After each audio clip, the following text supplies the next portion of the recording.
अस्सलामुअलैकुम। Of camera stories के एक न्यू एपिसोड के साथ मैं हूं Mazhar Malik. Thank you so much and love you so much. आप सबके प्यार भरे फीडबैक का, मोहब्बतों का, दुआओं का। अल्लाह ताला आपको भी हमेशा इसी तरह खुशो खुरम रखे, हंसते रहें, मुस्कुराते रहें, खुशियां बांटते रहें। स्टोरी सुनाने से पहले आज सबसे पहले मैं अमीर हमजा भुट्टा जो हैं मेरे भांजे, में उनको बहुत ज़्यादा प्यार, बहुत ज़्यादा सलाम और उनके लिए ढेर सारी दुआएं मामूं। अल्लाह ताला आपको हमेशा खुश रखे।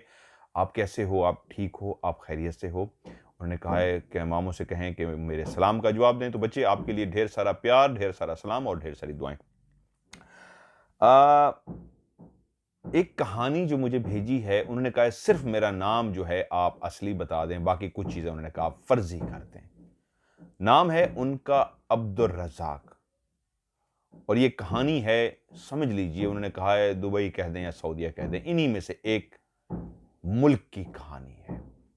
उन्हीं की ख्वाहिश में छोटी छोटी ये बातें होती हैं जो लोग मुझे कहते होते हैं कि ये नहीं बताना, ये नहीं बताना, तो जो मुझे जिस तरह कहा जाता है उसी तरह मैं उसको फॉलो करता हूं। अब्दुल रज़ाक कहते हैं कि मैं एक गरीब घराने में पैदा हुआ, जहां पे मैंने आंख खोली तो मुझे नजर आया कि मेरे वालदैन इतना अमीर नहीं, इतना खाते पीते नहीं कि बच्चों को अच्छी रोटी खिला सकें। मजदूरी करने वाले वालदैन हैं।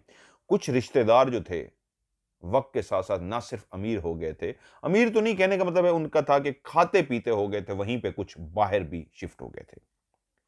जिस घर में मैं पैदा हुआ उस घर में और भी मुझसे पहले बहन भाई थे, लेकिन मुझ पे एक ऐसी अल्लाह की रहमत थी, वालदैन का कहना था, रिश्तेदारों का कहना था, मैं खुद अपने आप को नहीं कह रहा, कि बाकी बहन भाइयों में से मैं बहुत ही खूबसूरत था। रंग ऐसा साफ शफाफ था जो अमूमन गांव में इस तरह नहीं होता, गंदमी रंग होता है, लेकिन मेरा बहुत ही फेयर, बहुत ही वाइट कलर का रंग था। चेहरे के नक्श भी बहुत खूबसूरत थे और जब बच्चा पैदा हुआ तो सबने कहा माशाल्लाह चांद जैसा बेटा पैदा हुआ है। यकीन सी बात है, जब किसी घर में एक हसीन और जमील बच्चा पैदा हो तो सब देखने के लिए आते हैं। ऐसा ही हुआ। वो रिश्तेदार जो कभी हमारे घर नहीं आए थे, बाकायदा तारीफें सुन के उस बच्चे की, जिसका नाम अब्दुल रज़ाक रखा गया, देखने के लिए भी आए। वक्त अपने पर लगा के आगे बढ़ता है और वक्त ऐसे ही बढ़ा तो रज़ाक भी वक्त के साथ साथ बड़ा होना शुरू हो गया। लेकिन बात वही थी, जवानी तक पहुंचते पहुंचते घर में हर तरफ गुर्बत ही गुर्बत नजर आई।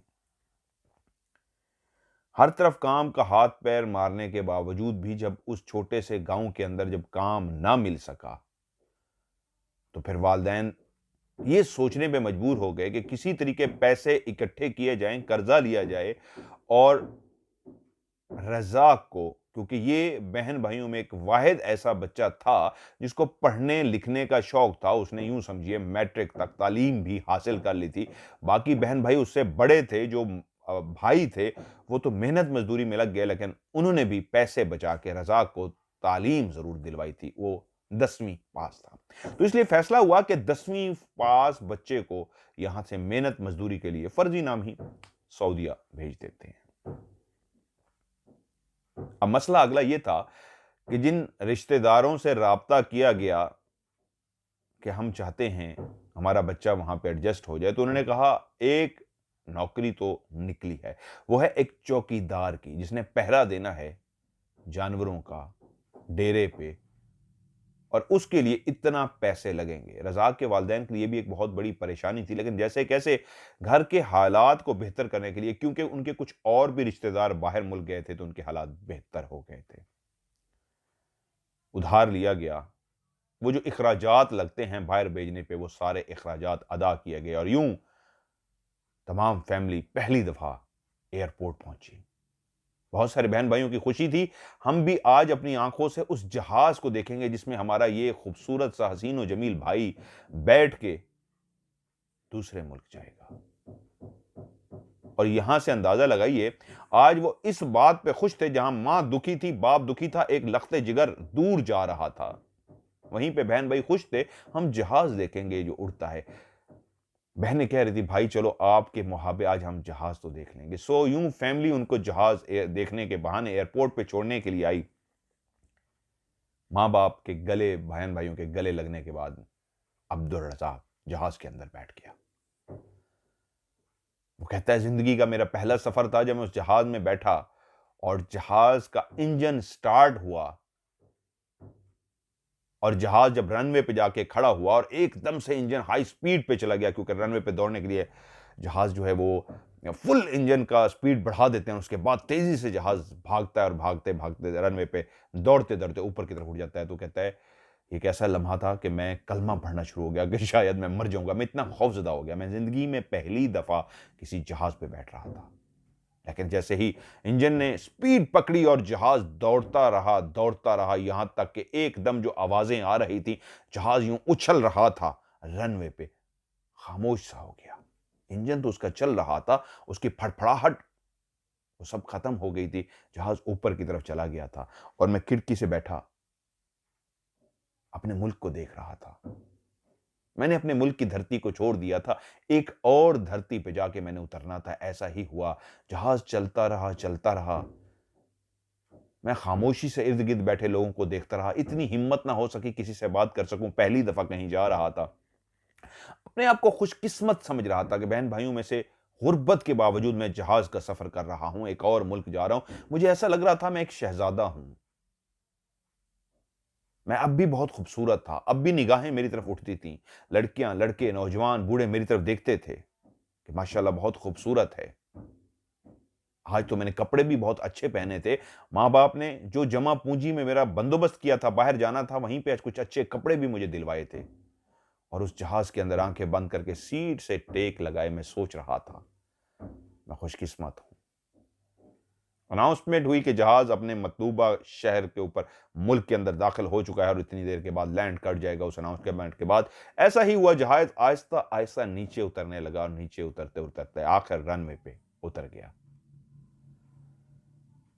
वो खालू जिन्होंने मुझे बुलाया था, जिन्होंने मेरे माँ बाप से कहा था कि एक चौकीदार की नौकरी है, वो मुझे वहां पे लेने के लिए पहुंचे हुए थे और मुझे बताया गया कि जो मेरा डॉक्यूमेंट्स हैं, शनाख्ती पासपोर्ट, वो उस कफील के हवाले कर दिया जाएगा। और ऐसा ही हुआ, जब मैं खालू से मिला और खालू ने मुझे रिसीव किया और वो अपनी गाड़ी में बिठा के जहाँ मुझे एयरपोर्ट पे लेने के लिए आए थे, रास्ते में ही बहुत सारी चीज़ें, दुआ सलाम मोहब्बतों के बाद, खाला ठीक है, अब्बू ठीक है, फलान ठीक है, जिस तरह पूछा जाता है, उस हाल अहवाल के बाद रास्ते में ही खालू ने मुझे असूल बताने शुरू कर दिए कि अब तुम एक ऐसे मुल्क में दाखिल हो चुके हो जहां पे तुमने इन असूलों को सख्ती के साथ अमल दरामद करना है।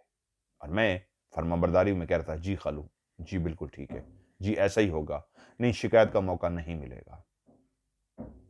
लाइटें नजर आ रही थी, एक नया मुल्क था, नए लोग थे, नए लिबास थे। हमारे लिबास और थे, उनके अरबी लिबास थे। मैं बहुत खुश था। गाड़ी चलती रही और वो लाइटें, वो शहर, वो सब कुछ खत्म हो गया। हम एक दूर की ऐसी जगह पे कई घंटों का सफर करके पहुंचे जहां पे अब आबादी बहुत कम थी, लेकिन वहां पे खजूर के बागात थे। खालू ने कहा, मेरा सोना उठना बैठना इस जगह पे है, लेकिन सुबह हम चलेंगे उस जगह पे जहां पे तुम्हें नौकरी मिली है चौकीदार की। आज रात खाओ पियो यहीं रहो, एक दो दिन रेस्ट करो, फिर तुम्हें वहां पे ले जाऊंगा। मैंने कहा नहीं खालू, कल से ही इंशाल्लाह मैं जॉब शुरू कर दूंगा। रात वहीं पे साथ में जहां पे खजूरों के दरख्त है, वहीं पे खालू की रिहाइश थी। रात मैंने उन्हीं के साथ गुजारी और सुबह जब मुझे लेके पहुंचे, रवाना हुए उस जगह की तरफ जहां पे मैंने नौकरी करनी थी, तो अंदाजा हुआ सिर्फ पहाड़ कहीं कहीं पे नजर आते थे या फिर सिर्फ रेत ही रेत थी। कल जो हम आए थे और मैंने सुबह इस बात का इजहार किया था कि कल से ही नौकरी पे शुरू हो जाऊंगा, देखता रहूंगा साथ साथ, क्योंकि मुझे एहसास था मेरे माँ बाप ने कर्जा लेके मुझे भेजा है, पहले मैंने कर्जा चुकाना है, माँ बाप को खुशहाल करना है। देखता रहूंगा, अब तो मैं आ गया हूं, एक जिम्मेदारी। इस वजह से मैंने अगले ही दिन घूमने फिरने की बजाय नौकरी का कह दिया था। खालू बजीद थे कि घूम फिर लो, मेरा था नहीं। लेकिन ये क्या, मैं तो एक खूबसूरत मुल्क में आया था, लेकिन अब जिस रास्ते की तरफ जा रहा था, मेरी जबान एक और ज़बान थी, वहाँ पे एक और नई ज़बान मेरे सामने आ रही थी, जो एक-दूसरे से सलाम दुआ कर रहे थे, वो अरबी ज़बान थी। लेकिन गाड़ी जिस रास्ते से जा रही थी, वो एक वीरान सा रास्ता था, सिवाय इसके कि इर्द-गिर्द रेत ही रेत नज़र आती थी। कहीं पे गहरी बहुत ज़्यादा रेत नज़र आती, कहीं पे सिर्फ़ पहाड़ की तरह जिस तरह ज़मीन होती है, उस पे हल्की-हल्की रेत पड़ी होती है, सिवाय इसके कुछ भी नहीं था।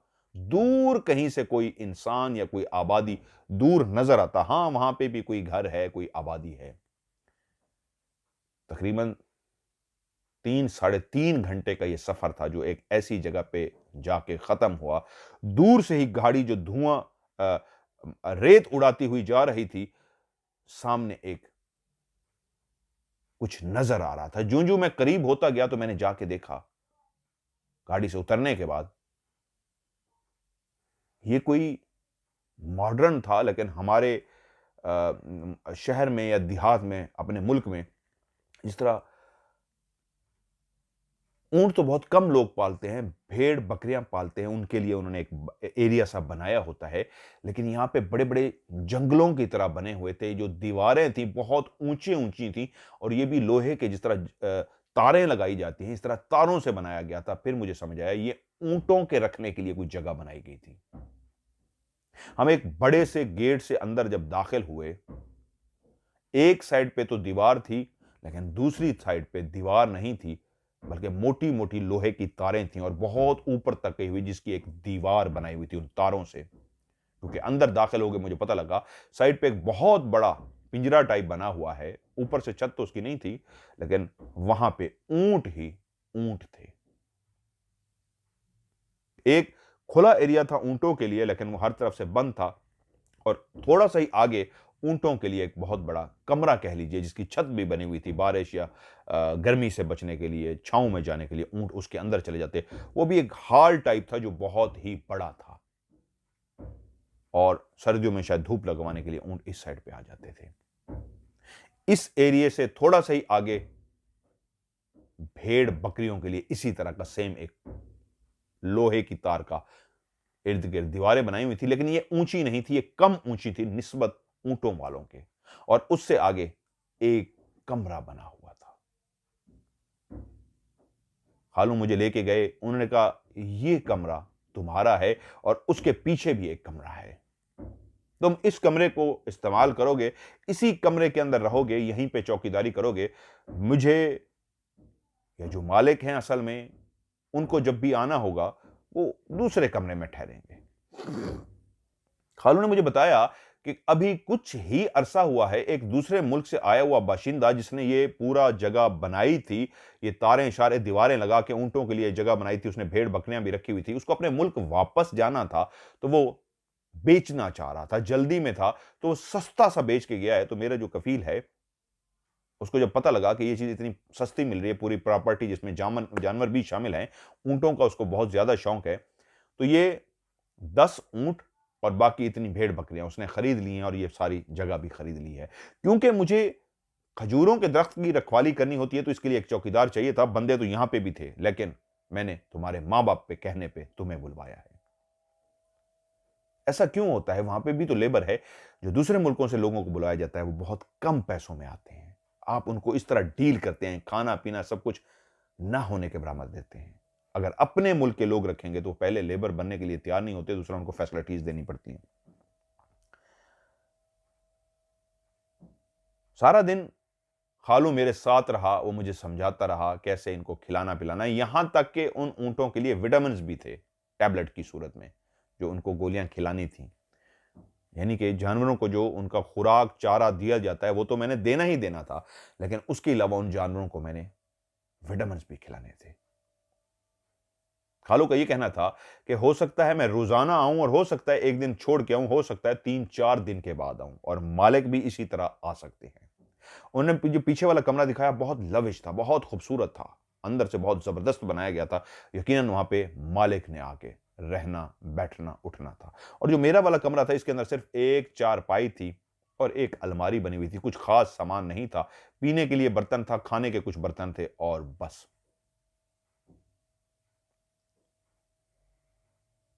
मैंने सारा काम पहले ही दिन खालू से समझ लिया कि मुझे क्या करना था, कैसे इन जानवरों का ख्याल रखना था। खालू आते थे या मालिक आते थे, तो उन ऊँटों को बाहर भी निकाला जाता था, घुमाया-फिराया जाता था, जो-जो काम करना था मैंने समझ लिया। अब एक नई ज़िंदगी मेरी शुरू हो चुकी थी। इन ऊँटों और इन भेड़-बकरियों के साथ मैंने यहाँ पे रहना था, रात यहीं पे गुज़ारनी थी। जब शाम हुई, खालू ने कहा, "आज रात मैं तुम्हारे साथ ही यहीं पे रुकूँगा, तुमने परेशान नहीं होना। कल से तुम अकेले यहाँ पे रहोगे, कोई मसला तो नहीं है?" मैंने कहा, "खालू, कोई भी मसला नहीं है।" खालू रात को मेरे साथ रहे और सुबह नाश्ता करके वो चलते बने। खालू ने मुझे कहा, "जब भी मैं आया करूँगा, तुम्हारे खाने-पीने का बंदोबस्त करके आऊँगा। हो सकता है जिस दिन मैंने नहीं आना तो एडवांस 1 दिन, 2 दिन, 3 दिन का भी तुम्हें खाना मैं प्रोवाइड करके चला जाऊँगा, तुम वहीं पे बैठ के खाते रहोगे।" और कुछ सामान मौजूद था कि मैं खुद भी थोड़ा-सा चाय-शाय इस तरह का बंदोबस्त कर लूँ।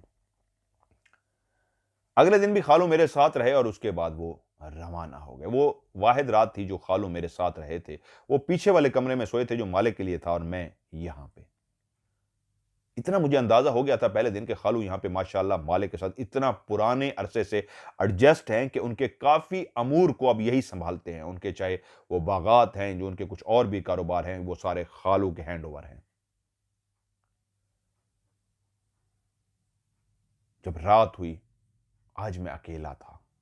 एक ऐसे वीराने के अंदर जहां पे दूर दूर तक कोई भी आबादी नहीं थी। चंद भेड़ बकरियां और 10 अंदर बंद किए हुए ऊंट और एक बड़ा सा गेट जिसको खालू के जाते ही मैंने अंदर से बंद कर दिया था। आज इस पूरे एरिया के अंदर मुझे कहीं कोई बशर, कोई इंसान नजर नहीं आ रहा था। एक पहली दफा जिसमें ऐसा एहसास, ऐसा डर सा हुआ। परदेस 2 दिन तो ऐसे पता ही नहीं लगा। एक दिन सफर में, एक दिन खालू के घर रहा, दूसरी रात खालू भी साथ थे। आज मैं अकेला था एक ऐसी वीरान सी जगह के अंदर जहां पे ऊंट पिंजरे में बंद थे, भेड़ बकरियां भी अपनी एक जगह में बंद थी और एक कमरे में शायद मैं भी उनकी तरह बंद हो गया था। दूर दूर पे मुझे कोई भी नजर नहीं आ रहा था। मैं सोच रहा था, या अल्लाह, जो अपने आप को मैं खुशकिस्मत समझ रहा था, ये कैसी खुशकिस्मती है कि मुझे कुछ हो जाए। एक सिर्फ राब्ते की ये मेरे पास चीज है। यहाँ तो इर्द-गिर्द बंदा ही नहीं है। मुझे ऐसी ही ज़िंदगी गुज़ारनी होगी कि सिर्फ़ कभी खालू आएँगे तो उनका मुँह देख लूँगा या मालिक आएगा तो उसके पीछे आगे-पीछे भागना होगा। यहाँ तो मेरे पास बात करने को भी कोई नहीं है। मैं सारा दिन कैसे गुज़ारूँगा?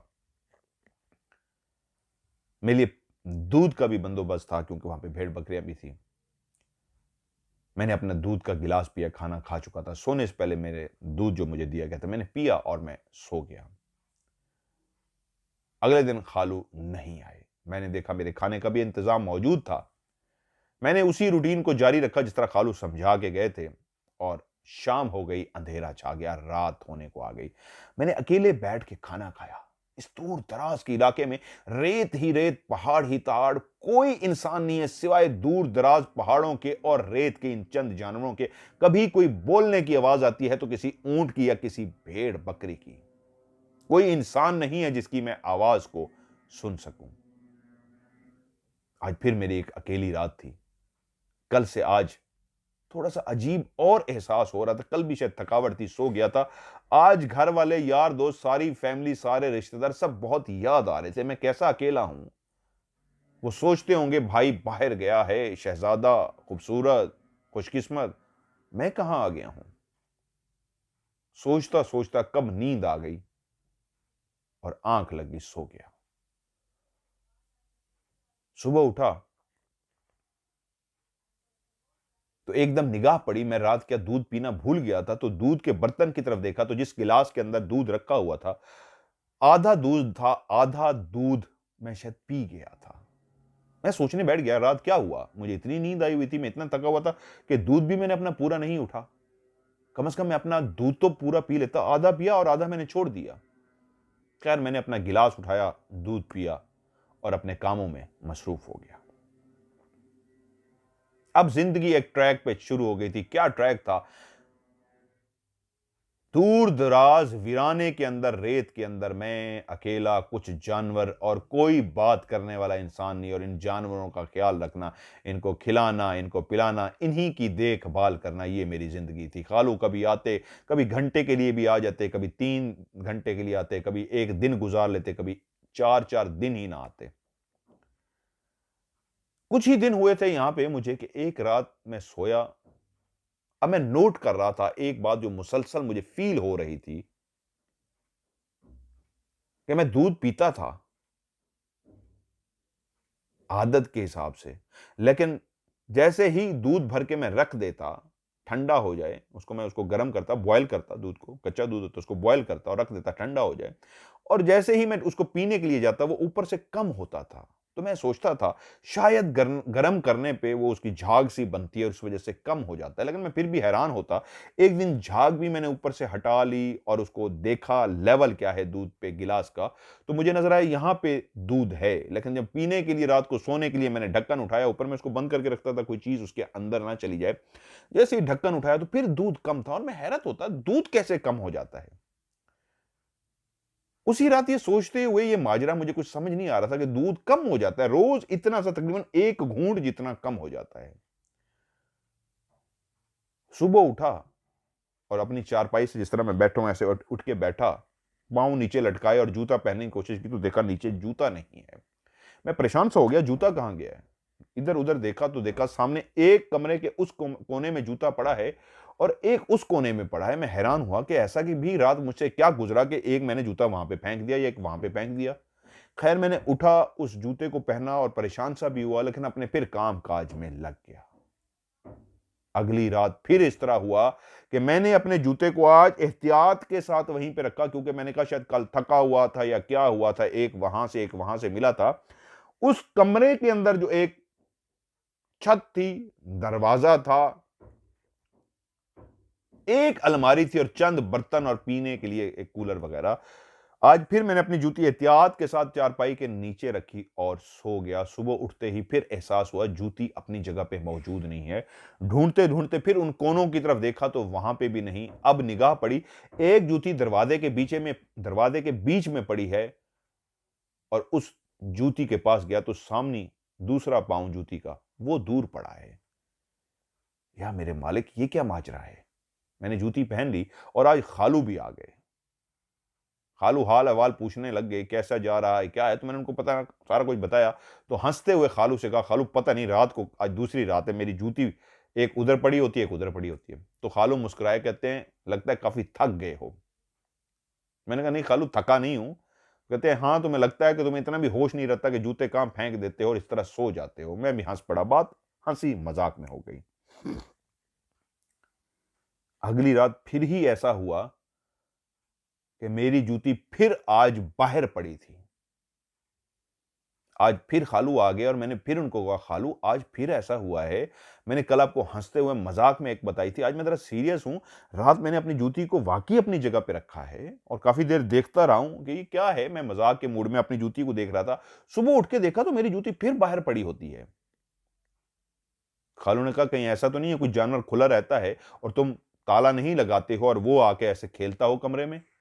मैंने कहा नहीं खालू, मैं इतना ऐसा नहीं है कि मैं अपने काम से ध्यान हटा दूं, ऐसा बिल्कुल नहीं है। मेरा अपने काम पे पूरा ध्यान है। मैं रात को लॉक करके उनके, क्योंकि मुझे डर होता है कि चोरी भी हो सकता है ना वहां पे जानवर, तो इसको इस वजह से मैं अच्छी तरीके ताले चेक करता हूं कि ताले लगे हुए हैं, फिर मैं सोता हूं। जानवर बाहर नहीं आ सकता, क्योंकि जब मैं सुबह उठता हूं तो ऐसा होना चाहिए कि अगर मैं रात को ताला लगाना भूल गया हूं तो ताला तो खुला हो, सुबह ताला बंद होता है। तो खालू ने कहा फिर कोई जानवर, कोई बाहर का कोई जानवर है, चूहा चूहा या क्या है जो तुम्हारी जूती इस तरह फेंक देता है?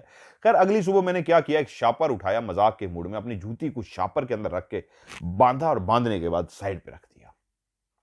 ये जो भी जानवर है ना मेरी जूती अब नहीं उठाएगा। मैं सो गया और सुबह उठ के जब देखा तो मेरा शापर इस तरह फटा हुआ था जैसे कोई नाखूनों से उसको बाकायदा तौर पे अजीब अंदाज में इस तरह उसको शापर को फाड़ दिया गया था और मेरी जूती साइड पे पड़ी थी। बाकायदा किसी ने शापर को फाड़ के अजीब अंदाज में, जैसे कोई बड़े नाखूनों से फाड़ता है, किसी जानवर ने उसको फाड़ा था और जूती को बाहर फेंक दिया था। या अल्लाह, ये क्या माजरा है? दूध अभी भी वही सूरत हाल चल रही थी कि दूध का गिलास ऊपर से तकरीबन 1 घूंट जैसे कोई पी जाता हो।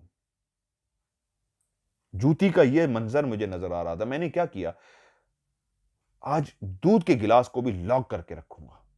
अगर कोई जानवर पी रहा है तो ऐसी जगह पे रखूंगा, उसके ऊपर वजन रखूंगा कि जानवर उसको हिला ही ना सके। अगर हिलाएगा तो पूरा गिलास जरूर गिर जाएगा, पी नहीं सकेगा। मैंने रात को ऐसा ही किया, दूध को गर्म किया, गर्म करने के बाद उसको एक जगह रखा, उसके ऊपर एक कागज सा रखा, उसके ऊपर लकड़ी रखी और ईंटें रख दी उसके ऊपर, इसको कोई उठा ही ना सके। अलमारी बंद कर दी। और जब रात को दूध का मैंने गिलास इतना वजनी चीजें हटा के उठाया तो आज भी दूध एक घूंट कम था। अब मुझे थोड़ी सी झुरझुरी सी आई कि ये क्या है, क्योंकि मेरे जूते अब भी अपनी जगह से हट रहे थे। ऐसा नहीं कि अब शापर के फटने के बाद अपनी जगह पे थे, अब भी कभी कहां से पड़े मिलते, कभी कमरे से कभी बाहर से। मैंने ये दोनों बातें दोबारा खालू से कही तो मुझे खालू ने कहा, बेटा तुम्हारे मां बाप ने एक बहुत बड़ी रकम तुम्हारे लिए कर्ज ली है, तुम इन बातों में ना पड़ो, काम की तरफ ध्यान दो। मुझे लगता है अभी से तुम्हारा दिल उदास हो गया है या अभी से तुम अपने काम से बेजार हो गए हो। परदेश में ऐसे ही मेहनत करनी पड़ती है। ये जो तुम बहाने बना रहे हो, कभी जूती के कभी दूध के, यहां ऐसे बहाने नहीं चलते।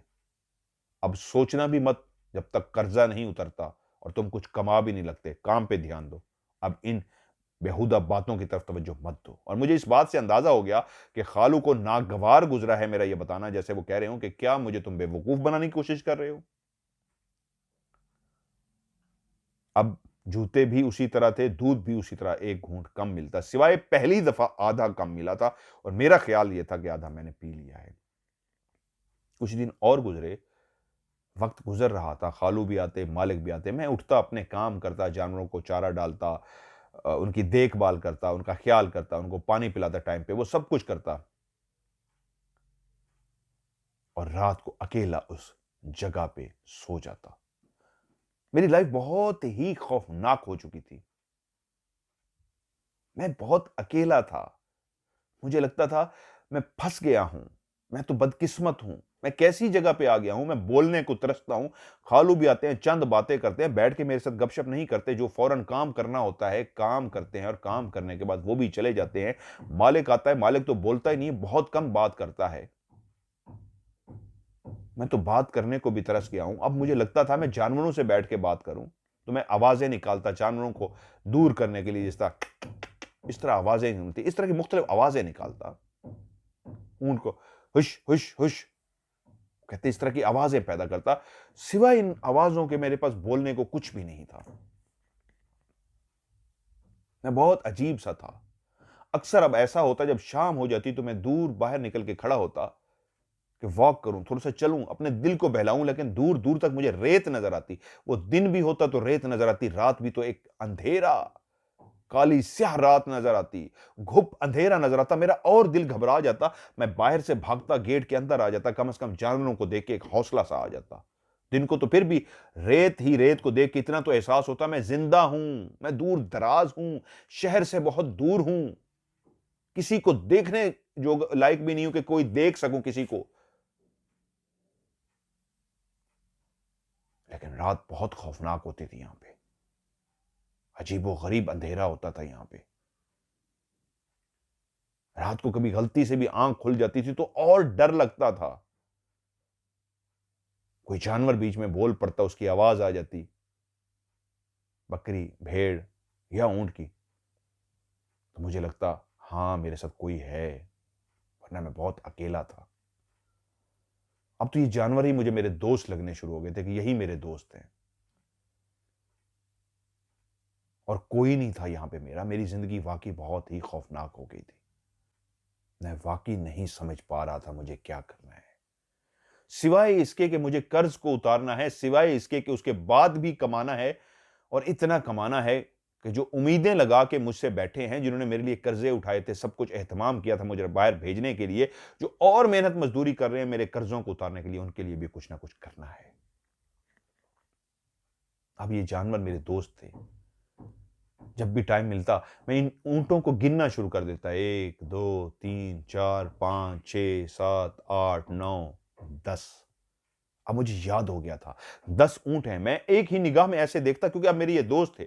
अब मैं बाकायदा इन जानवरों से बातें करता था, ऊंट के साथ खड़े होकर बातें करता, भूख लगी है, कुछ खाना चाह रहे हो, कुछ ये है ये है। वो जवाब तो नहीं देते थे लेकिन सुनते थे मुझे। ऐसे ही भेड़-बकरियों के साथ भी मैं बातें करना शुरू हो गया, क्योंकि सारा दिन खामोश रह रह के मुझे कुछ होना शुरू हो जाता था, इसलिए मैं बातें अब जानवरों से करता था। लेकिन एक रात मैं सोया हुआ था कि एकदम से आवाज़ आई, छत के ऊपर जैसे कोई भाग रहा है। मैं गहरी नींद में था, मैं एकदम से उठ गया।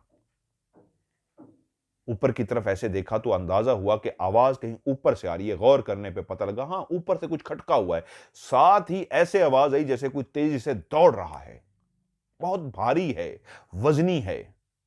या अल्लाह! यहाँ पे तो कोई कुत्ता भी नहीं है। नीचे जो जानवर हैं, जो बंधे हुए हैं, वो तो मैं रात को ताला बंद करके आया था, उनको लॉक करके आया था, वो भी बाहर नहीं निकले। फिर कौन है छत पे? तो एकदम से डर गया, कहीं मैं ताला बंद करना भूल तो नहीं गया, जिस तरह खालू ने कहा था, ताला अच्छी तरीके रोज़ चेक करना है। फिर जल्दी से उठा, जूते मिलते तो पहनता, वो तो आदत सी बन गई थी, जूते तो कभी मिलते ही नहीं थे। जूते ढूँढे, नहीं नज़र आए, नंगे पाँव ही बाहर चला गया, देखा तो दोनों ताले, जो भेड़-बकरियों वाली साइड थी, उसका भी ताला बंद था और जहाँ पे ऊँट थे, उनका भी ताला बंद था। ऊँटों की तरफ गौर से देखता रहा, सबको गौर से बारी-बारी देखने के बाद दोस्त जो मेरे यही थे, पता लगा ऊँट अपनी जगह पे सब मौजूद हैं। भेड़-बकरियों की तरफ भी निगाह डाली, वो भी अपनी जगह पे मौजूद हैं। जब ताला बंद है तो सोच ये रहा था, हो सकता है जब मैं रात को इनको अंदर कर रहा था, क्योंकि दिन को बाहर फिरते थे, तो उस वक़्त कोई बाहर ना रह गया हो। जैसे-कैसे मैंने ऊपर चढ़ के छत पे देखा, तो छत पे कोई भी जानवर नहीं था। तो फिर ये क्या था? मेरा वहम नहीं था, इसी भारी भरकम जानवर के ऊपर भागने की वजह से मेरी आँख खुली है, मेरा वहम नहीं है, और जब मेरी आँख खुल गई तब भी वो मौजूद था। अब मेरा जिस्म काँप रहा था, डर रहा था कि क्या माजरा है? मैं अंदर चला गया, अपनी चारपाई पे तो लेट गया, लेकिन बार-बार उसी को सोचे जा रहा था। काफ़ी देर जागता रहा, जब दोबारा आवाज़ ना आई तो फिर मैं सो गया। अगली रात खालू का इंतज़ार किया, खालू नहीं आए, और अपने रूटीन का सारा काम करने के बाद रात को उसी तरह दूध भी कम मिला, जूते भी अपनी जगह पे रख तो दिए, इस उम्मीद के साथ कि सुबह यहाँ से नहीं मिलेंगे, और मैं सो गया। पता नहीं फिर रात का कौन-सा पहर था कि फिर ऊपर से भागने की आवाज़ आई और मेरी आँख खुल गई। आज मेरी आँख खुल गई, मैं ऊपर की तरफ देखता रहा, लेटा रहा। आज मुसलसल कोई भाग रहा था, कल तो गैब था, कोई भागता था, खामोशी छा जाती थी। फिर भागता था, खामोशी छा जाती। आज तो ऐसे लग रहा था जैसे एक तरफ से दूसरी तरफ भाग रहा है, दूसरी तरफ से वापस उस तरफ भाग रहा है, वो भागे जा रहा है। मैंने इर्द-गिर्द देखा, मैं नींद में हूँ या जाग रहा हूँ, तो मुझे लगा नहीं, मैं जाग रहा हूँ। मेरा वहम नहीं है, क्लियर मैं सुन पा रहा हूँ। और जैसे ही बाहर गया, फिर ऊपर चढ़ के देखा, ऊपर कोई भी नहीं था। फिर जानवरों की तरफ देखा, हर चीज़ अपनी जगह पे मौजूद थी। अंदर कमरे में गया तो फिर सन्नाटा छा गया।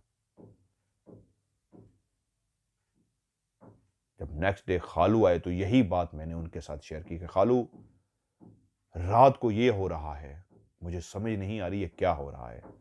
खालू कुछ देर मेरी तरफ देखते रहे, और मुझे देखने के बाद उन्होंने कहा, तुम कोई नशा वगैरह तो नहीं करते थे, जो यहाँ आके तुम्हें मिल नहीं रहा और तुम्हें इस तरह महसूस हो रहा है? तो मैं एकदम से कहा, खालू आप कहना क्या चाह रहे हैं? उन्होंने कहा, बाज़ औक़ात अपने मुल्क में लोग नशे करते हैं और यहाँ पे जब उनको मिलता नहीं है सख्ती की वजह से, तो इनको इस तरह महसूस होना शुरू होता है। मैंने कहा, नहीं खालू, ऐसा बिल्कुल नहीं है, आप गलत समझ रहे हैं। मैंने कभी ज़िंदगी में कोई नशा नहीं किया। खालू ने कहा, काम पे ध्यान दो। परेशान सा हो गया मैं और अपने काम में लग गया, लेकिन अब मुसलसल ऐसा होने लगा कि मैं बाहर निकल के देखता कि छत पे कौन दौड़ रहा है, तो छत पे कोई ना होता, और कमरे में जाके लेटता तो अब फिर भी आवाज़ें आती। पहले तो ऐसा था कि जब तक मैं अंदर लेटा रहता था, आवाज़ें आती थीं। जब मैं बाहर आके देखता था कि ऊपर कोई नहीं है और अंदर वापस जाता था, तो आवाज़ें बंद हो जाती थी। तो अब तो बाकायदा अंदर जब मैं वापस भी जाता, तो आवाज़ें फिर भी आती थी। लेकिन मैं किसी चीज़ को देख नहीं पाया था, समझ नहीं पाया था ये क्या है। इसी तरह एक रात फिर मैं लेटा था। अब मैं कोशिश करता था कि ये जो आवाज़ें ऊपर से दौड़ने की आती हैं, जूता अभी भी उसी तरह कभी कमरे में मिलता, कभी बाहर मिलता। हाँ, बड़े गेट से बाहर कभी नहीं गया था, अंदर ही मिलता जब भी मिलता। दूध भी एक घूँट पिया हुआ होता। लेकिन ये जो माजरा था, ये मेरी समझ से जो बाहर हो रहा था। अब मैं कोशिश कर रहा था आदी हो जाऊँ, जब मुझे कुछ नज़र नहीं आ रहा, क्योंकि मैं यहाँ पे अकेला हूँ, तन्हाई में हूँ। हाँ, हो सकता है तन्हाई में रहने की वजह से मुझे कुछ खुद से महसूस हो रहा है, ऐसा है नहीं, मैंने देखा तो नहीं है यहाँ पे, लेकिन मैं फिर भी डरता था। लेकिन एक रात इतनी ज़ोर का धमाका हुआ कि जैसे छत गिर जाएगी। वो इतना खौफनाक धमाका था कि मैं एकदम से अपनी चारपाई से उछलकर बैठ गया। या अल्लाह, ये क्या हुआ है? मैं जल्दी से जूते पहनने के लिए नीचे पाँव रखे तो जूती अपनी जगह पे हमेशा की तरह मौजूद नहीं थी। मैं भागता हुआ नंगे पाँव बाहर गया तो आज एक अजीबो-गरीब मंज़र था। मैं जैसे ही बाहर गया बाकायदा मुझे लगा कि पत्थरों की बरसात हो गई है। छोटे-छोटे पत्थर थे जो उड़-उड़ के गिर रहे थे, नज़र आ रहे थे। यहां तक कि वो पत्थर, वो जो बड़े-बड़े दीवारें थीं, जंगले बने हुए थे, उनको भी टच हो रहे थे और आवाज़ें आ रही थीं। मैं एकदम घबरा गया, काँपना शुरू हो गया, ये क्या माजरा है? पत्थर आ रहे हैं, कभी किस जगह को लगते हैं, कभी उस दीवार को लगते हैं, कभी उस जंगले को लगते हैं, कभी उधर जाते हैं, कभी छत पे जा रहे हैं, ये क्या है? मैं डरना शुरू हो गया। मैं भाग के अंदर कमरे में चला गया, कहीं कोई पत्थर मुझे लग ना जाए, लेकिन मैं काँप रहा था। मैं अंदर गया, कुछ देर बैठा रहा, उसके बाद आवाज़ें आनी बंद हो गईं। अब मैं सोच रहा था खालू को बताऊँगा, वो समझते हैं कि मैं तख़य्युल में देख रहा हूँ, ख़यालों में देख रहा हूँ या कोई नशा करता हूँ, किसको बताऊँ? क्योंकि अगर घर वालों को भी ये बात बताता तो वो भी कहते कि इतनी जल्दी तुम्हारे साथ ये होना शुरू हो गया है, वहाँ पे तो कभी तुम्हारे साथ अपने मुल्क में नहीं था, वहाँ पे जाते ही क्यों शुरू हो गया है? मैं अजीब-सी कशमकश में था कि फिर एक रात ऐसा हुआ, मैं सोया हुआ था, एक आवाज़ यही एक अजीबो-गरीब आवाज़ थी, ना किसी वो मर्द की थी, ना किसी बूढ़े की थी, औरत से मिलती-जुलती आवाज़ थी लेकिन औरत की भी नहीं थी। इंसानी आवाज़ से मिलती-जुलती ज़रूर थी लेकिन इंसानी थी। मैं कहते हैं मैं आपको एक्सप्लेन नहीं कर सकता लेकिन अजीब आवाज़ थी। मैं उठ के बैठा, या अल्लाह ये क्या है? क्योंकि मेरी एक रिस्पॉन्सिबिलिटी थी, ज़िम्मेदारी थी, चौकीदार था मैं, गार्ड था यहाँ पे, कि कोई चोरी ना हो जाए, तो मैं जल्दी से बाहर निकला तो आज एक अजीब मंज़र था। वो यहाँ पे ऊँट रखे गए थे, उसका दरवाज़ा खुला हुआ था, उसका ताला खुला हो गया था।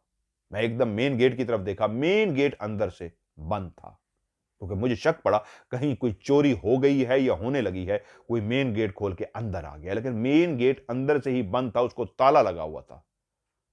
फिर मैंने अंदर की तरफ देखना शुरू कर दिया, हर तरफ गया, इधर-उधर देखा, अंदर भी कहीं कुछ जब मुझे नज़र नहीं आया, तो मैं परेशान हुआ, क्या मैं रात को ताला बंद करना भूल गया था? ऐसा हो नहीं सकता। फिर भी मैं ताले के पास गया, देखा ताले के अंदर चाबी भी नहीं है, ताला सिर्फ खुला हुआ है। ताला खोलकर मैं अंदर गया, कहीं कोई ऊँट चोरी तो नहीं हो गया, और जैसे ही मैंने ऊँटों की गिनती शुरू की तो 10 की बजाय 11 ऊँट अंदर मौजूद थे। मैं परेशान सा हो गया, मैं ये क्या देख रहा हूँ? फिर से मैंने गिनती की और रात के उस लम्हे मैंने दोबारा गिनती पे देखा कि 10 की बजाय एक ज़्यादा ऊँट मौजूद है, वहाँ पे 11 ऊँट हैं। कहीं ऐसा तो नहीं हुआ सुबह खालू आए हों और ऊँट छोड़ गए हों, मुझे बताना भूल गए हों? लेकिन खालू आते तो ऊँट लेके आते, मुझे नज़र भी आता। एक कम होता, चोरी हो गया होता, आया कहाँ से? मैं बाहर निकला, मैंने ताला तो बंद कर दिया कि मज़ीद कोई ऊँट बाहर ना चला जाए या ये ना हो जाए। कमरे में भी आ गया लेकिन उस रात मैं सो नहीं सका। उठ के दोबारा देखता, ताला दोबारा तो नहीं खुला हुआ, ताला बंद। फिर देखता ताला खुला हुआ नहीं है, ताला बंद। यहां तक कि सुबह हो गई और सुबह जब पूरी रोशनी फैल गई, मैं इंतजार करता रहा, बार बार देखता रहा। जब पूरा अंधेरा खत्म हुआ और हर तरफ उजाला छा गया, रोशनी आ गई, तो मैं दोबारा से उठा, ताला खोला और अंदर गिनती की तो देखा 11 की बजाय 10 ऊंट हैं। मैंने अपने आप को झटका दिया कि ये क्या माजरा है, 11 कैसे हो सकते हैं, 10 कैसे हो सकते हैं, 11 होने चाहिए, रात 11 थे। मैंने फिर से गिनती की, 10 पूरे थे। या अल्लाह, रात तो एक ज्यादा था, ताला हुआ था, ये मेरे साथ क्या हो रहा है? नींद पूरी नहीं हुई थी। आज खालू भी आ गए और मैंने उनसे किसी बात का जिक्र नहीं किया, कहीं मुझे पागल ना समझना शुरू कर दें या ये ना कहना शुरू कर दें, ये बहाने बंद करो, तुम ये बहाने बना इसलिए रहे हो कि तुम्हें वापस भेजा जाए। और मैं थका हुआ था क्योंकि नींद मेरी पूरी नहीं थी, काम काज में मसरूफ रहा, यहां तक के खालू भी चले गए, शाम हो गई। आज शदीद मुझे नींद आ रही थी क्योंकि कल रात में सारी सोया नहीं था। कौन सा रात का पहर था, मैं गहरी नींद में सोया था कि फिर कोई छत पे जोर से धमाका हुआ और अजीब सी आवाज बाहर से आई। मैं डर के उठ बैठा और उसी तरीके बाहर निकला तो ताला फिर से खुला हुआ था। बजाय गेट को देखने के, इर्द-गिर्द देखने के, मैं सीधा ताले की तरफ गया और अंदर दाखिल हुआ। अंदर देखा तो आज फिर 10 की बजाय 11 ऊंट मौजूद थे। मुझे अपनी आंखों पे यकीन नहीं आ रहा था कि कल भी ऐसा हुआ है, फिर आज ऐसा हुआ, ये माजरा क्या है? मैंने फिर से गिनना शुरू कर दिया और गिनते-गिनते इस नतीजे पे पहुंचा कि 11 ही हैं, मेरा वहम नहीं है। या अल्लाह, ये क्या माजरा है? तीसरी दफा आज मैंने फिर गिना और जब देखे 11 हैं, तो 11 गिनने के बाद मैं बाहर निकला। गेट को मैंने ताला लगाया, उस पिंजरा का जो बना हुआ था, और ताला लगाने के बाद चाबी उठाई कि कोई चाबी तो नहीं लेके जाता। चाबी उठा के इस तरह अपने पास मजबूती से थाम ली, कोई चाबी चोरी करके जाता है, हरकत करता है। और फिर बाकी टाइम जाग के गुजारा और जब सुबह हुई, चाबी मेरे हाथ में ही थी। मैं एक लम्हे को भी नहीं सोया था। जाके पिंजरा खोला तो अंदर 11 की बजाय 10 ऊंट मौजूद थे। मुझे नहीं पता ये क्या हो रहा था। एक ऊंट रात को कहां से आता था और सुबह चला जाता था, यहां तक कि पिंजरा भी खुला होता था। आज खालू नहीं आए। सारा दिन मैंने काम किया और बार-बार ऊँटों को गिनता रहा, ऊँट 10 ही थे। यहां तक कि जब रात के टाइम उनको मैंने अंदर किया और फिर पिंजरे के अंदर जाके गिने तो 10 ऊँट मौजूद थे। मैंने जाके बाहर जब ताला लगाया तो बाहर से भी खड़े होके गिना, 10 ऊँट मौजूद थे। ताला लगा हुआ था, चाबी मेरे पास थी और मैं अंदर जाके लेट गया सोने के लिए। आज मैंने चाबी तकिए के नीचे इस तरह छुपा के रखी कि कोई चाबी ना उठा सके। और एक पहर ऐसा आया कि फिर मेरी आंख खुल गई और वही रूटीन वाला काम था। पिंजरा खुला हुआ था, ताला खुला हुआ था और अंदर 11 ऊंट मौजूद थे। मैंने उसी तरह उसको बंद किया और आज आके सो गया कि सुबह मुझे ये बात खालू को लाजमी बतानी पड़ेगी। ये मेरी समझ से बाहर है। आज जब मैंने खालू को बैठ के ये कहा कि खालू, ये वाला वाकया उनको सुनाया, वो आए कि ये हो रहा है, इस तरह पिंजरा खुलता है, इस तरह 11 होते हैं, सुबह 10 होते हैं, पत्थर भी पड़े हैं, मेरी जूती वाला भी हो रहा है, ये हो रहा है। खालू कुछ देर मुझे देखते रहे और उसके बाद सोचते रहे और मुझे उन्होंने कहा, तुम कहना क्या चाह रहे हो? मैंने खुद से कहा, खालू मैं पागल नहीं हूं, खालू मैं कोई नशा नहीं करता, खालू मैं वापस नहीं जाना चाहता। आप ये सोच रहे होंगे कि मैं थक गया हूं, उकता गया हूं, मैं यहां पे नौकरी नहीं करना चाह रहा, मुझे ये माहौल पसंद नहीं आया, मैं इस तरह की मेहनत मजदूरी का आदी नहीं हूं। मैं ऐसा कतई नहीं है। मैं आपको कसम उठा के कहता हूं, ऐसा हो रहा है। खालू ने कहा, अच्छा मैं अभी मसरूफ हूं, कुछ दिन के बाद मैं आके खुद रहता हूं तुम्हारे साथ, तो मैं देखता हूं क्या होता है। मैं रात को लेट गया। आज अगर मेरी आंख भी खुलती तो मैं तय करके ले चला, मैं नहीं जाऊंगा बाहर। ताला मैं से लगा के आया हूं, मैं बार बार चेक करके भी आया हूं, अगर खुला भी है तो खुला रहे, मुझे नहीं देखना। मैं आज रात सो गया। फिर आवाज आई, फिर ऊपर छत पे धमाका सा हुआ। मैं फिर भी नहीं उठा। मैंने कहा जो भी होता है होता रहे, सुबह ऊँट तो पूरे होते हैं, मैं क्यों उठूं? मैं नहीं उठा, मैं फिर सो गया।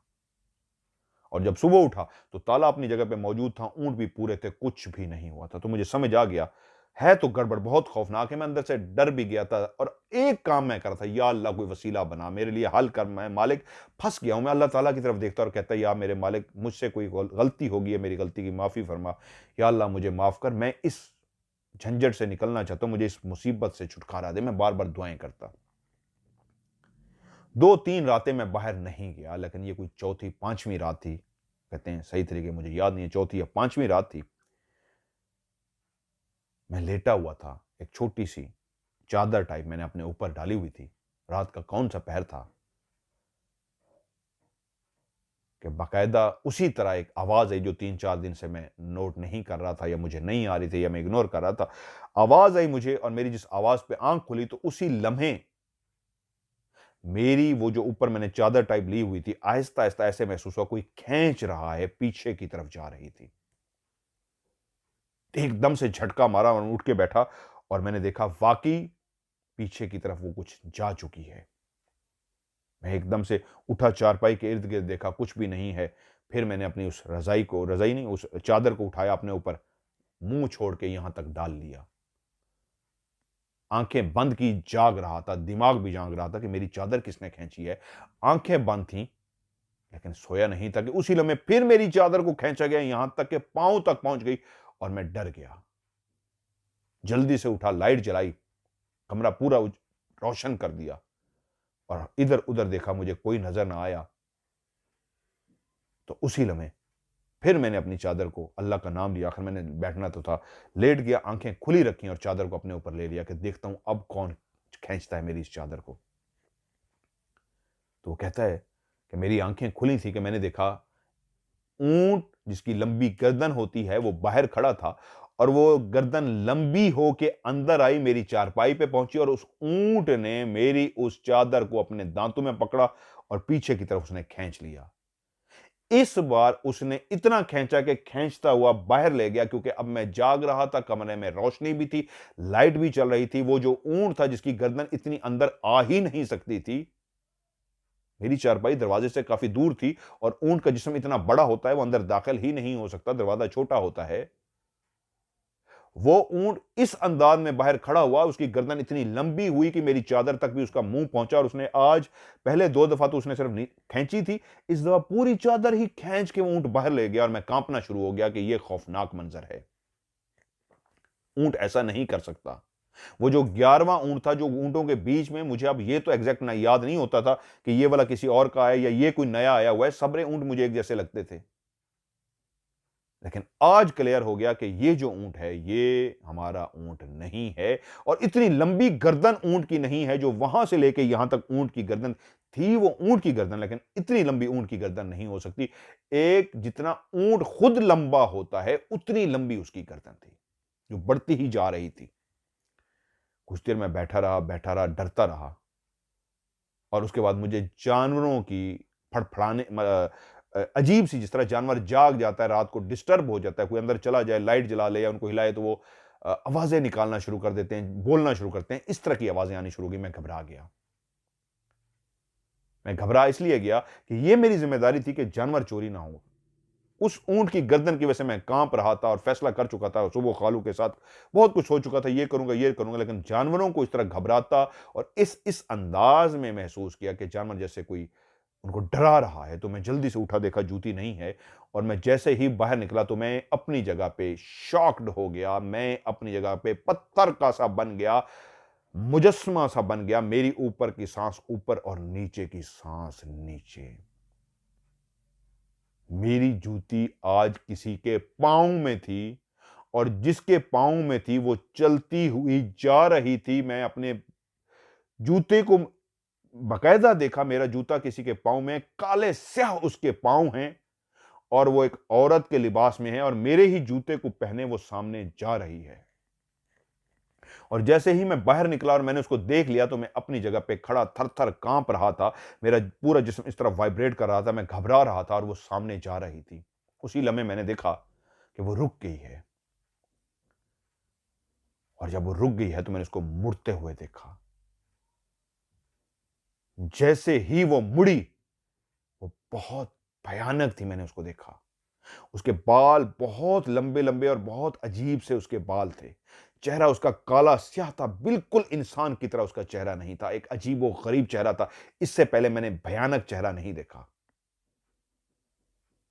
काली स्याह उसका चेहरा, एक बिल्कुल गोल सा चेहरा। उसके जो हाथ थे वो बिल्कुल लंबे-लंबे नाखून थे, इतने लंबे नाखून इंसान के नहीं हो सकते। उसकी जो आंखें थी वो बहुत बड़ी-बड़ी आंखें थी, इस तरह इंसान की आंखें नहीं हो सकती, लेकिन वो लाल कलर की थी। जैसे लाल खून होता है, रेड कलर का, उसी तरह का, खून की तरह की लाल उसकी आंखें थी और उसका मुंह भी इंसान की तरह मुंह नहीं था, अजीब सा एक बड़ा सा मुंह था, नीचे ये चूंच सी थी, वो बहुत भयानक थी। मैं उसको आज भी एक्सप्लेन नहीं कर सकता। और जिस तरह वो मुड़ी है तो मुझे इतना याद है, वो भागती हुई मेरी तरफ आई है। उसके बाद मुझे कुछ याद नहीं रहा। उस वक्त जब मुझे होश आया तो मैं अपनी जगह पे नहीं था, किसी और बिस्तर पे था। मेरे खालू भी मेरे साथ खड़े थे और जो मेरा मालिक कफील था वो भी वहां पे मौजूद था। एक दो और लोग भी मौजूद थे। आहिस्ता आहिस्ता मेरे दिमाग ने काम करना शुरू किया तो मुझे याद आया कि आखिरी मंजर जो मैंने देखा था, कोई मेरे जूते पहने एक भयानक चुड़ैल सी थी जिसने मेरे जूते पहने हुए थे और वो चलती हुई जा रही थी और जैसे ही मैं बाहर निकला था वो मुझे देख के रुक गई थी। और आखिरी मंजर जो मुझे याद था, वो भयानक चुड़ैल सी मेरी तरफ भागते हुए आई थी। मैंने उनसे पूछा भी, ये उसका चेहरा कैसा था? कहते, मैं अभी भी बताते हुए डरता हूं, बहुत खौफनाक था, अजीबो गरीब था, मैं एक्सप्लेन भी नहीं कर सकता। और वो ऊंट भी बिल्कुल उसी तरह उसकी गर्दन थी जिस तरह ऊंट का मुंह होता है, गर्दन होती है। फर्क सिर्फ ये था, एक्स्ट्रा लंबी उसकी गर्दन थी। यानी अगर मिसाल के तौर पे ऊंट की गर्दन 6 फुट लंबी है तो वो 12 फुट लंबी थी, 15 फुट लंबी थी। और वो दूर खड़ा होकर उसकी गर्दन आगे लंबी होती होती अंदर तक आ गई थी। जब ये मंजर मुझे याद आ गया तो फिर मैं सोचना शुरू हो गया, ये इधर मैं क्यों हूं, अपने घर अपनी उस चारपाई पे नहीं हूं। खालू और ये लोग यहां पे मेरे साथ खड़े हैं। तो खालू ने मुझसे पूछा, रज़ाक बेटा अब तुम्हारी तबीयत कैसी है? मैंने कहा खालू मैं ठीक हूं, मैं यहाँ पे क्यों आया हूँ? खालू ने कहा तुम्हें बताऊंगा, तुम आराम करो, तुम्हारी तबीयत थोड़ी सी खराब हो गई थी। और मैंने आराम किया और जब मेरी तबीयत बेहतर हुई तो मुझे फिर तफसील से जो पता लगा वो ये था कि खालू जब सुबह वहां पे पहुंचे थे तो मैं नीचे दरवाजे के बाहर बेहोश पड़ा हुआ था, मेरे हाथ पांव मुड़े हुए थे। खालू भी परेशान हो गए और उन्हें कफील को फोन किया, मालिक भी आ गए कि ये वाकया हो चुका है। और जब मुझे होश में लाया गया तो मेरी आंखें अजीब हो चुकी थी, मैं होश में नहीं था। मेरे अंदर अजीबो गरीब किसी औरत की आवाजें आ रही थी। वो समझ गए थे मेरे ऊपर साया हो चुका है। उसके बाद उन्होंने मुझे गाड़ी में डाला, मुश्किलों से कहते हैं। अब वो खुद मुझे कहानी सुना रहे हैं और वो कह रहे हैं मुझे उन्होंने कितना बताया मैं आपको उतना ही बता रहा हूं, हुआ मेरे साथ क्या क्या इस बात का मुझे नहीं पता। जो मेरे साथ होता रहा वो तो मुझे सारा याद है, जितना खालू ने मुझे बताया। वो कहते हैं तुम्हें मुश्किलों से हमने कंट्रोल किया, तुम्हारे अंदर साया आ चुका था। उसके बाद वहां पे एक जगह पे लेके गए, वहां पे उन्होंने पढ़ाई की, हाजिरी की और उसके बाद हम कलाम हुए। खालू ने जो उनको मुख्तसर बताया, हम कलाम होने पर उनको पता लगा वो कोई फीमेल जिन्नी थी जो इसके ऊपर आशिक हुई थी। और उसने बताया था यहां पे हमारा पूरा कबीला आबाद है।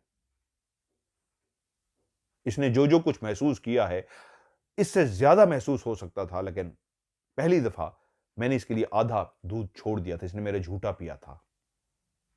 इसका जो दूध था वो मैं पीती थी। वो जितना भी छुपाता था मैं पी जाती थी। इसके जूते मैं पहनती थी। जो इसने ऊंट को देखा है वो हमारे ही जिनात के कबीले में से हैं। ये एक अच्छा लड़का है, इसने कभी किसी का दिल नहीं दुखाया। इसकी अच्छाइयां हैं जिसकी वजह से ये बच गया है, वरना इसको हमारा कबीला मार देता। जो बंदा आप लोगों को ये बेच के गया है उसने हाजिर होकर बताया ये सारी बातें कि उसको भी हमने यही कहा था छोड़ के चले जाओ वरना तुम्हें मार देंगे। उसके जानवर भी हमने मार दिए थे। लेकिन जब ये लड़का आया तो ये ईमानदार और इसकी अच्छाई कोई होगी, उसकी अल्लाह को पता होती है अच्छाई कि कैसे ऐसा था कि जिसकी वजह से हमने इसको मारा नहीं अभी तक। और मैं इसके अंदर आ गई, ये मुझे अच्छा लग गया था।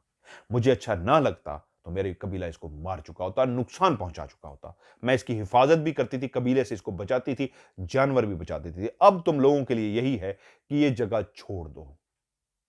तो ऊपर उस पढ़ने वाले ने जिसने हाजिरी करवाई थी उसने कहा शर्त यही है, तुम इसका जिस्म छोड़ दो, हम इसको वापस भेज देते हैं जहां से आया था। तो उसने शर्त रखी, अगर सॉरी गलत कह गया, उसने कहा तुम इसका जिस्म छोड़ दो। तो उस लड़की ने शर्त रखी जहां से ये आया था इसको वहां वापस भेज दो, इस शर्त पे इसका जिस्म छोड़ूंगी, यही रहेगा, इस मुल्क में भी रहेगा तो मैं इसको जिस्म पे काबिज हो जाऊंगी, फिर आ जाऊंगी।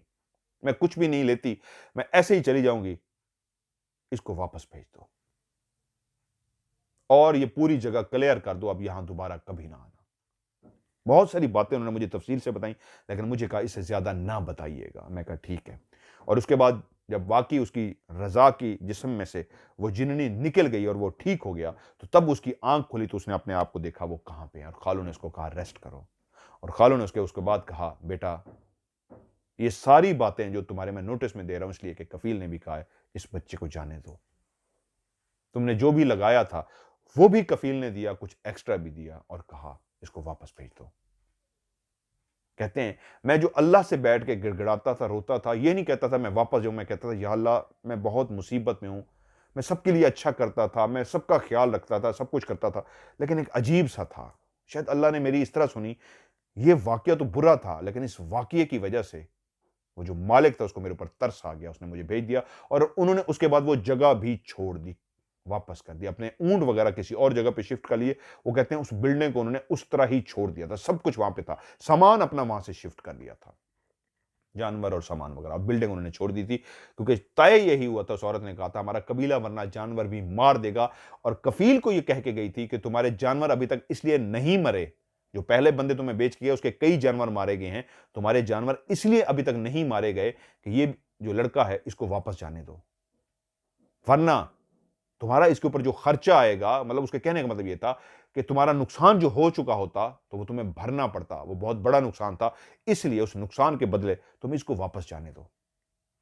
मुझे ये अच्छा लगा, ये बहुत अच्छा है, आदात का भी अच्छा है। तो इसलिए कफील ने भी उसको पैसे वगैरह देके कि मेरा नुकसान भी तो नहीं हुआ। ये हो सकता है इस लड़के को मैंने ना जाने दूं तो मेरा और कोई माल का नुकसान हो जाए। तो इसलिए उन्होंने पैसे देके कहते हैं मुझे रवाना किया और मैं अपने मुल्क पहुंच गया। मैं कहानियां नहीं सुनता, ना किसी को सुनाता हूं। वक्त गुजरता रहा, मैं बूढ़ा हो चुका हूं। बूढ़ा तो नहीं, मतलब बूढ़ा होने के करीब हूं। किसी दोस्त ने एक कहानी भेजी, लिंक भेजा, तो मैंने व्हाट्सएप पे लिंक को खोला तो वो एमएमटीवी राज था। मैं कहानी सुनता गया और सुनता गया, मुझे सब वो अपना जो भूल गया था वो याद आ गया। मेरा दिल किया मैं आप भी आपको कहानी रिकॉर्ड करके भेजूं, तो मैंने आपको अपनी कहानी रिकॉर्ड करके भेजी, जो एक सच्ची कहानी मेरे साथ हुआ है। मैं अब भी जिंदा हूं, इस दुनिया में मौजूद हूं।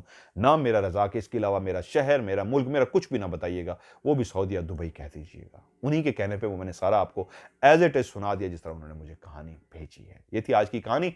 आप भी अपनी कहानी भेजिए, इंशाल्लाह आपकी कहानी को भी मैं अपने प्रोग्राम में शामिल करूंगा।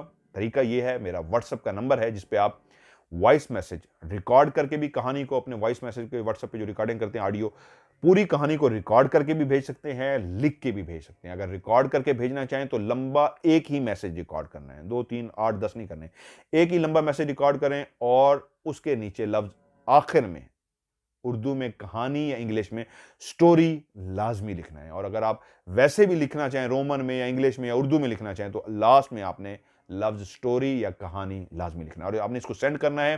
पाकिस्तान में जो मौजूद हैं वो पाकिस्तान से डायरेक्ट नंबर मिलाएंगे 0313665550 और जो पाकिस्तान से बाहर है वो पाकिस्तान का पहले कोड मिलाएंगे +923136655500। रिपीट कर देता हूं, +9231665550। आज की ऑफ कैमरा स्टोरी से मजहर मलिक को दीजिए इजाजत। एक और कहानी में आपसे होती है मुलाकात। अपना ढेर सारा ख्याल रखिएगा। खुदा हाफिज।